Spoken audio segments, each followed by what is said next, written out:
চাইবো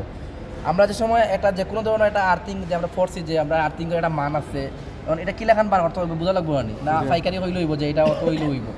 অবশ্যই এটা মাপতে হইব আরও বিভিন্ন মানে সনাতন পদ্ধতি আছে যে আমরা যদি চাই এটা প্রাইস আছে ভালো মোটামুটি প্রায় 10-15 হাজার টাকার মতো এটার টেস্টারের দাম সবাই কিনতে পারবো এছাড়াও অ্যানালগ বিভিন্ন ওয়ে আছে এটা আমরা বাদে পরবর্তী দেখাইবো যে কিলাখান আমরা চাইলেও যে এই মিটার ছাড়াও মোটামুটি আমরা বুঝতে পারি যে আমার আর্থিংটা প্রপারলি আসেনি বা ভালো আসেনি বর্তমানে তো আমরা ওটা নিয়ে ক্লাস করি আমরা ওটার বিষয়টা একটু বুঝি এটার যে সিস্টেমটা হইলো আমরা এখানে যে আর্থিং এটা গার্মো এটা হইলো এই যেহেতু এটা সর্বসম্মত আছে 6 ফিট যদি আমরা যদি আর্থিং আরও বেশি ভালো হইতে চাই তাইলে আরও লং দিতে পারি 10 ফিট দিতে পারি 15 ফিট দিতে পারি যত গভীরে যাইমু অত আমরা কিতা পারবো ধানটা ভালো পাইব না হয় আমরা প্যারালালেই কাটতে হইব 2টা 3টা 4টা জয়টা লাগে কাটতে হইব না হয় আমরা এখানে কয়লা লবণ এরকম কিছু উপাদান আছে এগুলো আমরা ইউজ করি আর্থিকের মান কমতে পারে বুঝা গেছে এটার হইলো প্রথম হইলো কি আমরা যে এখানে টার্মিনাল আছে হইলো 4টা এটা হলো বি এটা হলো ই এটা হলো পি আর হলো সি আমরা মূলত বি বাদ দিয়া এখানে ই পি সি এই 3টা টার্মিনাল ব্যবহার করব ই মানে হইলো গিয়া আমরা যে মেইন যে আর্থিং যেটা আছে ওইটা হইলো কিন্তু দেওয়াও আছে আর ই দেওয়া আছে এবং লগে আর্থিংয়ের চিহ্ন দেওয়া দেখা যায় জি স্যার ওই আমরা আর্থিংয়ের যে চিহ্ন আছে বা ই টার্মিনাল আছে ওই টার্মিনালের সাথে সবথেকে ছোটো যে তার যেটা থাকবে ওইগুলো পরিমাপ করা থাকে যে তোমার আলাদা মাপা লাগতো না ওই দেবো ছোটো যে তার আছে ওই তারটা দিয়ে আমরা যে আমাদের যে আর্থিং যেটা আছে ওটা লাগে কানেক্ট করবো কানেক্ট করার সাথে পরে হলো পি পি দেখো আমাদের কিন্তু দূরত্ব আছে যেটা যেদিকে যাইব যতটুকু দূরত্ব যাইব আমরা অতটুকু কিন্তু নিব মাপা আছে কিন্তু এখানে এরপরে সি দেখো আমরা ওখানে দিছি সি সর্বোচ্চ যতটুকু দেওয়ার ততটুকু গেছে বুঝা গেছে 3টা টার্মিনাল লাগানোর পরে ইনো 2টা স্পাইক গাড়ছি এটার সাথে আমরা কানেক্ট করবো কানেক্ট করার পরে আমাদের অপশন হইলো মিটারের কাজ এটা হলো একটা নব দেওয়া আছে অফ এরপরে কিটা আর্থ ভোল্টেজ 20 ওহম 200 ওহম তারপরে 2000 ওহম পরে আবার অফ এটা হইলো টেস্ট মানে আমরা ওখানে সিলেক্ট করার পরে টেস্টও দিলে আমরা যে মান যেটা আইবার ওটা আইব এখন কত হইলো 20 খেনে আর 200 খেনে আর 2000 খেনে যদি কোনো জায়গায় 20-এর নিচে থাকে রেঞ্জ মানে 20-এর ভিতরে যদি কোনো মান থাকে তাহলে আমরা যদি 20 দেই তাইলে আমরা মান দেখাইব আর যদি কোনো জায়গায় রেঞ্জ থাকে 200-এর ভিতরে তাইলে আমি 200 রাখিয়া যদি টেস্টও দেই তাইলে আমার 200-এর ভিতরের মান দেখাইব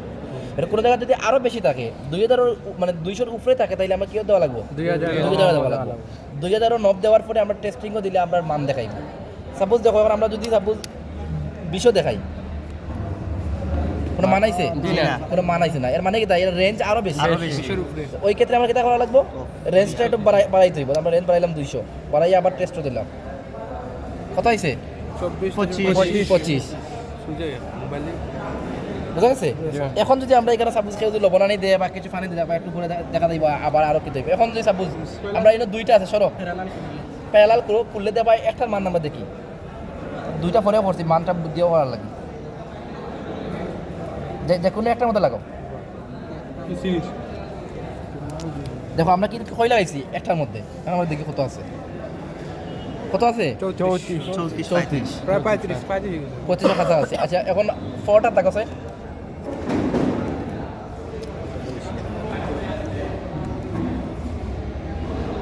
এটা আরো বেশি